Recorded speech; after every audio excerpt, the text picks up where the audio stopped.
Hello, sister girls. It is Dr. Tanya here. So today I'm going to share with you how I go grocery shopping. The main thing is that you want to make sure that you're getting groceries that are cost effective, low in salt and sugar, and also mostly whole foods. So I'm talking about fruits and vegetables, which are going to have the vitamins and the minerals that are going to be nourishing to your body. Now, guess what? Your foods don't have to be all organic, as organic foods can be very expensive. So just get what you can that is organic, and if not, just go with foods that aren't organic. So that's what I want to share with you all. We're going to go inside the store, and also it's very important that anything you buy, you always pray and ask the Lord Jesus to bless your food so it can be nourishing to your body and healing. All right, let's go into the grocery store. When you enter the grocery store, start with the outer sections where the fruits and vegetables are because they are high in nutrition, which will help you to heal. Now, the best part of the grocery store when you are on a whole foods diet to help you to improve your health to shrink fibroids are greens, and lots of greens. So your kale greens, your spinach greens, your beet greens, all of these greens are rich in iron, which is going to help you to build up your blood, as well as folate. Folate helps you to build healthy red blood cells and also helps to build up or helps to develop a growing nervous system of a embryo when you are pregnant. So it's so important to make sure you're getting all these greens in your diet. And of course, your cruciferous vegetables like broccoli, kale, cauliflower, and Brussels sprouts. Those are excellent for the liver, and it also helps to detox your liver from estrogens that your body's no longer using, because as you probably already know, estrogen dominance is a root cause of fibroids. So eating all of these greens are going to not only help to build up your immune system, but it's going to help you to detox excess estrogen from the body through your bowel movements or your poop. So I'm going to show you the fruits that you want to purchase, especially in module 1 of this program. What you want to go for are the low glycemic fruits, such as green apple, which is low in sugar. Plus, green apple also has lots of fiber, like pectins, which are excellent for your gut. Another fruit you want to consider are pineapples. Pineapples are a great source of bromelain. Bromelain is anti-inflammatory and anti-tumor. You can put it in smoothies or enjoy it in a warm, hot cereal for breakfast. Also, you want to go with lots of berries. The reason why is because berries like blueberries are rich in anthocyanins. Anthocyanins are also anti-inflammatory. They're antioxidants that help to shrink tumors, but not only shrink tumors, but improve your immune system. So blueberries, blackberries, strawberries, raspberries, and even some grapes are good. Now, your produce section also has lots of fresh herbs and spices, which you want to use lots of, like garlic, bay leaves, mint, and even sage. And of course, don't forget your onions. All of these spices are anti-inflammatory, and they're going to help to build up your immune system throughout the year, especially if you are going into the winter months, as we are at the time that this video is being made. So I will basically include different types of herbs and spices in the recipes that I'll be sharing with you in this program. Low glycemic index fruits that you want to include in your diet on this program include lemons and limes. You can add the juice of lemons and limes to sauces, to homemade vinaigrettes or salad dressings, and even to some of the recipes that I'll be sharing with you. Plus, they are rich in vitamin C, and vitamin C is very important in helping you to build up progesterone, which is a hormone that is typically lower in women who have fibroids. Plus, you need healthy levels of progesterone to help you to ovulate, which is very important if you're trying to become pregnant.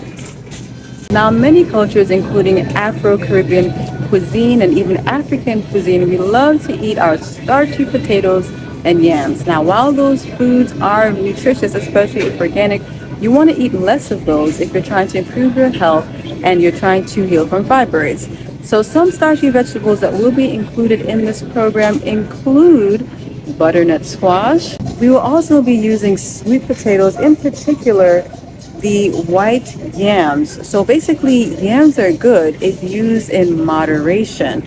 But the focus, especially for module 1, is going to be lots of vegetables, and low glycemic fruits because those are going to help your body to heal and help you to feel great. So low glycemic index starchy vegetables like acorn squash and also spaghetti squash and pumpkin are really good because they are rich in beta carotene, which is anti-inflammatory. It's an antioxidant that helps with improving your health if you have fibroids. Plus, they're really sweet. They keep you fuller longer and they won't spike your blood sugar as much because of the fiber. All right, so now we made it to our canned goods section. There's a lot of canned goods around here, some jarred stuff and some canned things up that way.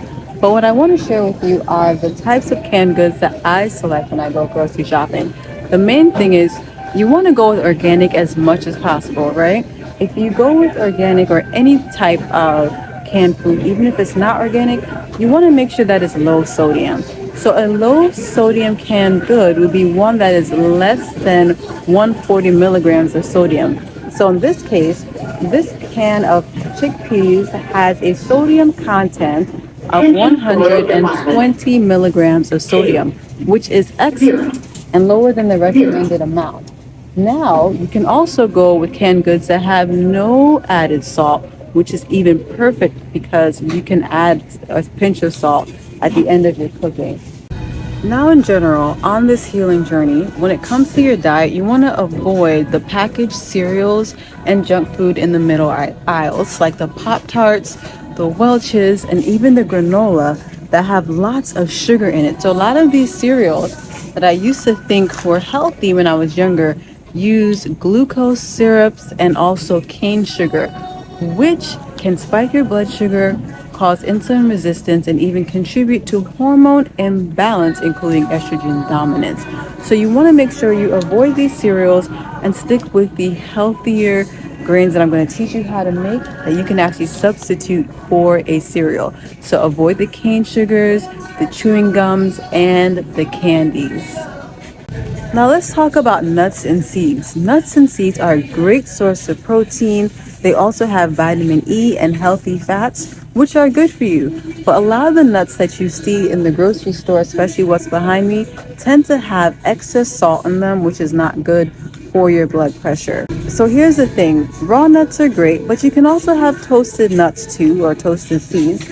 And if it has a little bit of salt, make sure it's sea salt. Sea salt is really good for your health, but of course in moderation.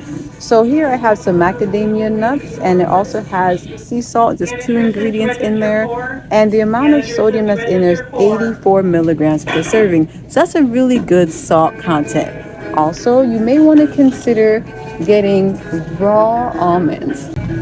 So here we have some raw almonds that don't have any added salt. So these are pretty good to include in your diet, as well as they're a great source of protein, vitamins, and minerals. So I want to talk about frozen fruit. If you can't afford fresh berries like blueberries and raspberries, get them frozen. You can get them organic if you can afford it, but if not, get the regular ones. Frozen blueberries are excellent because they're a great source of anthocyanins, which are anti-inflammatory, boost the immune system, and are great if you have fibroids because it can help to reduce the size of them.